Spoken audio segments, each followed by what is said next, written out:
ও তো ইসলামী দল করে, তাইলে ওর লোক কি সাথ একটু দাঁড় করায় দেন, দেখবেন ফেরেশতা এসে সিল দেবে। কারণ 15 বছরের সিল বাংলাদেশে নাই। সুরে বলেন ঠিক না? আমি একটি সরকারি গভর্নমেন্ট সার্ভিস করি, আমরা যেভাবে ভোট নিয়েছি সে কথা যদি বলি কালকে আবার শোকে যাবে কিনা জানি না, তবে ভোট নেওয়া তো দূরের কথা, কাহানিয়া বাড়িতে ফেরা হয়েছে, তাছাড়া সব কিছু বলেন ঠিক না? এই জন্য আপনাদের ক্ষেত্রে বলতে চাই, আপনাদের ক্ষেত্রে আল্লাহ কবুল করুন। এই জন্য আমরা সকলেই মহান আল্লাহর দিকে তাকাইব। বিসমিল্লাহির রাহমানির রাহিম।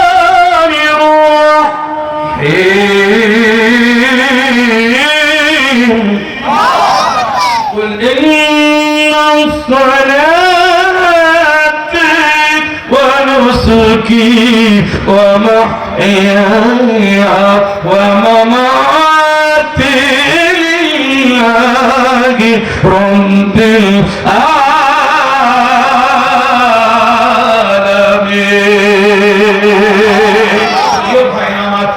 ওদেরকে সাহায্য করে, ওদেরকে সাহায্য করে তারা আল্লাহর হয়ে যায়। জোরে বলেন ঠিক কিনা?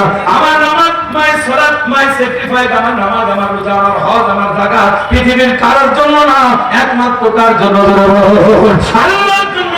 আল্লাহ পাক রব্বুল আলামিন এইবার কি করলেন? সুবহানাল্লাহ। সূরা কাদের এরকম বিশ্বনবীর দিকে আল্লাহ আকবার তার তরবারিটা চালাবে, অমনি করে এমন ভাবে ওই 4টি ঠ্যাং ঘোড়ার 4টি ঠ্যাং এমন ভাবে গেড়ে দিয়েছে, আল্লাহর পয়গম্বর বিশ্বনবী সাল্লাল্লাহু আলাইহি ওয়াসাল্লামের চাইতে তিনি নিঃস্ব হয়ে গেছে। যখনই গেড়ে গেছে, এরপরে বলছে অমনি পরিণামের পরে যে আবার হাতটা দিয়েছে। আল্লাহ পাক রব্বুল আলামিন এমন শিক্ষা দিয়েছে, বিশ্বনবীর দিকে তরবারিটা চালার কারণে এই ডান হাত থেকে তরবারি পড়ে গেছে, হাতটা দেখা হয়ে গেছে, হাতে আর কোনো জোরে যেমন আমাদের বুবুজারে সিগনেচারে আর কোনো না আপনারা জোরে বলেন ঠিক না? যদি বাংলাদেশের এক কাগজ নিয়ে দিল্লিতে বলা হয় একটা সই করে দেন, তার সই কি আর না হবে? আর একবার এই জন্য আছে আপনার অধিকার যাব না, অধিকার যাব না। তাহলে দেখেন এবার হাতটা পড়ে এরকম দুইটা হাত এরকম থরথর করে কাঁপে, আর কথা বলতে পারে না, চোখ দিয়ে পানি বের করে আর বলে আমি বুঝতে পেরেছি ও আব্দুল্লাহ দেখা মুহাম্মদ, এই দুনিয়ার বিশ্ব নেতা তুমি, এটা আমি বুঝে ফেলেছি। তুমি যে এই দেশের পয়গম্বর, তুমি শুধু সারা জাহানের পয়গম্বর, তুমি একজন আল্লাহওয়ালা। আমি বুঝতে পেরেছি, আমাকে তাড়াতাড়ি ওই কালিমা পড়াইয়া দাও যে কালিমা প্রতিষ্ঠার জন্য নবীকে তুমি কত মার খেয়েছো, যে কালিমা প্রতিষ্ঠার জন্য নবী গো উহুদের রক্ত দিয়েছো, তাদের রক্ত দিয়েছো, যে কালিমা প্রতিষ্ঠার জন্য তোমার কত লাঞ্ছিত বঞ্চিত হতে হয়েছে। হুজুর আমাকে ওই কালিমা তুমি পড়াইয়া দাও, আমার উপর লাগবে না, দুম্বাহ লাগবে না, আমি জীবনকে ছেড়ে এখান থেকে চলে যাব। আল্লাহর পয়গম্বরের কাছে যে হাতটা যখন লাগালো, নবী এইভাবে হাত দেওয়ার সঙ্গে সঙ্গে দুইটা হাতের শক্তি আমার আল্লাহ ফেরত দিয়া দিল।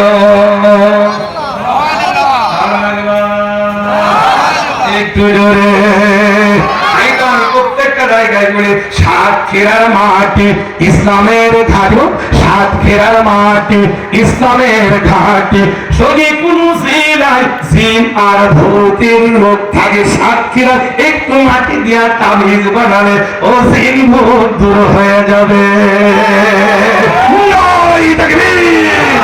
আল্লাহ হোসেন সাইনি আমাদের পাখি, উনি বলেছিলেন আল্লাহু আকবার, চট্টগ্রাম থেকে ইসলামের উৎপত্তি হবে, চট্টগ্রাম থেকে ইসলামের ডাক হবে, চট্টগ্রাম থেকে ইসলামের জয় হবে। যেন বলে ঠিক না? আমরা এবং লোকগুলি সাতক্ষীরা থেকে বাংলাদেশে ইসলামের প্রচার করি। যেন বলে সুবহানাল্লাহ। ইসলাম চান না, তাইলে আপনারা মুখে হাত দিয়ে বলছেন হুজুর এত বড় কথা বলেন, কালকে আবার আসলে যদি আসে আসো, চ্যালেঞ্জ মতো দেয়নি। ধরে বলেন ঠিক না? জুমা দিতেছি কিন্তু এত জুমা দেওয়া হয় না। ধরে বলেন ঠিক না? আবার যদি চোখ লাগানো হয় বাংলার কোন আলেমের উপরে চোখ উপরায় নেওয়া হবে। ধরে বলেন ঠিক না? বলতে হবে বলে শুরু করব। আমি বারবার বলতাম সুবহানাল্লাহ, পিঁপড়ে গর্ত বুঝে যায় না, অনেক মাটি তো মাটির উপরে দেখেন অনেক বাচ্চা কাছে খেলা করে না, বারবার এরকম লাথি একবার দুইবার লাথি দেওয়ার পরে গোপাল করে যখন গর্তের ভিতর থেকে পিঁপড়া বের হয়, একবার মাথা করে একটা এই করে আর বলে জোরে ঠিকই না। এই 5ই আগস্টে এই হাসিনাকে পিঁপড়ায় ধরেছিল, জোরে ঠিকই না, জোরে বলতে হবে ঠিকই না। কারণ তো শিক্ষা আন্দোলনের প্রত্যেকটা পৃষ্ঠায় জাতির পিতা ইব্রাহিম আলাইহিস সালামের নাম মুছে ফেলে বাংলার সাধারণ মানুষদেরকে জাতির পিতাকে অন্যভাবে ঘোরানোর চেষ্টা করা হয়েছিল, বলে ঠিক না। আমার এক ছাত্রকে বলি, বল জাতির পিতাকে, বলে আমার মনে, কারণ ওই পৃষ্ঠা ছিলাম, হ্যাঁ পৃষ্ঠা ছিল সে আমার বড় ভাই ওই 5ই আগস্টে আন্দোলন করতে দিছে, বাংলাদেশে 8-10টা পৃষ্ঠা ছিল আমার বই থেকে, সেটা আবার বই প্রথম পৃষ্ঠা ছিল এমার্জেন্সি হয়েছে, ওর নাম যে কি আমি বলতে পারছি। আল্লাহ তুমি বাঁচাইছিস 5ই আগস্টে, কারণ 5ই আগস্টে যদি এই সফলতা না আসতো তাহলে আমি যদি জিজ্ঞাসা করতাম 2-1 মাস পরে জাতির পিতাকে, তো ঠিকই ওই নামটা দিত, ঠিকই জাতিকে বাঁচিয়েছে এই সমস্ত ছাত্ররা, জাতিকে বাঁচিয়েছে এই সমস্ত আন্দোলনকারীরা, এই জন্য কেউ এই আন্দোলনকারীদের দিকে চোখ আনানো যাবে, যদি চোখ আনান চোখ উঠানো হবে, ঠিক না। দেশে ভূগু দেখেছেন, ভূগোর ভাব দেখেননি, মুক্তিযোদ্ধার সন্তান হিসাবে গোটা বাংলাদেশে একবার যুদ্ধের ঘোষণা দেওয়া হবে, বাংলার পার্লামেন্টে কোরআন দেখতে চায়, সুদমুক্ত বাংলাদেশ দেখতে চায়, দেশের ইউনিয়ন থেকে শুরু করে সংসদে একটা আলেম ছাড়া কোন জিয়ালেম রাখা হবে না, ঠিক না। ওই পক্ষে টুপি তার সার্টিফিকেট থাকতে হবে, টুপি মাথায় দিল, তাই বলে ওই যে কিছু টাক মন্ত্রীর মতন যে আপনি রাখবেন টাক ঠেকানোর জন্য টুপি, ওই টুপি চলবে না, বলে বলেন ঠিক বলতে হবে, ঠিক কিনা। এই জন্য তাই কি বলছে, কি বলে কাম বলে না কি বলছো, হ্যাঁ ও পাইদিন এরকম থাক, টুপি মাথায় লাগলে হাজির কোথাতে আসলো, বলে বংশের সংখ্যা বেড়ে গেছে, এই জন্য আমার টুপি মাথায় দিয়েছে, বলে বলেন ঠিক।